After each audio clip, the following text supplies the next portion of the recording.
എല്ലാ ദിവസവും എന്റെ ഖബറിലേക്ക്, അല്ലാഹുവേ ഇതെന്റെ ഖബറിലേക്ക് ഏതെങ്കിലും ഒരു നേരം മഗ്‌രിബിന് ശേഷമോ സുബഹിക്ക് ശേഷമോ നിങ്ങൾക്ക് ചെയ്യാൻ പറ്റുന്ന കാര്യം ഒരു മലമറിക്കുന്ന ജോലിയില്ല.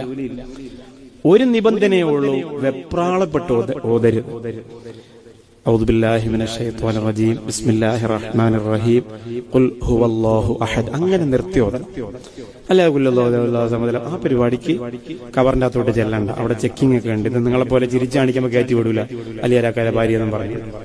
ആ പരിപാടി പറ്റൂല. സാവകാശം പറ്റുമെങ്കിൽ മാത്രം ഓതിയാൽ മതി, ഇല്ലെങ്കിൽ മെനക്കെടണ്ട. കാരണം എന്താ, അതിനുവേണ്ടി മെനക്കെട്ട് അതിന്റെ ശിക്ഷയും കൂടെ വാങ്ങണ്ട. വെറുതെ ഇരുന്നാൽ മതിയല്ല, അതിൽ കുറച്ച് അനുഭവിച്ചാൽ മതി. 10 സൂറത്തുൽ ഇഖ്ലാസ്. എന്താണ് നിങ്ങൾക്ക് ദുനിയാവിലെ നഷ്ടം? ഒന്നുമില്ല. ഇത് എന്റെ ഖബറിലേക്ക്, എന്റെ ഖബറിലേക്ക്, അല്ലാഹു എന്റെ ഖബറിലേക്ക് മക്കൾ വന്ന് ദുആ ചെയ്യുമെന്ന് നമുക്ക് പ്രതീക്ഷ മാത്രമുള്ള, ഉറപ്പില്ലാത്ത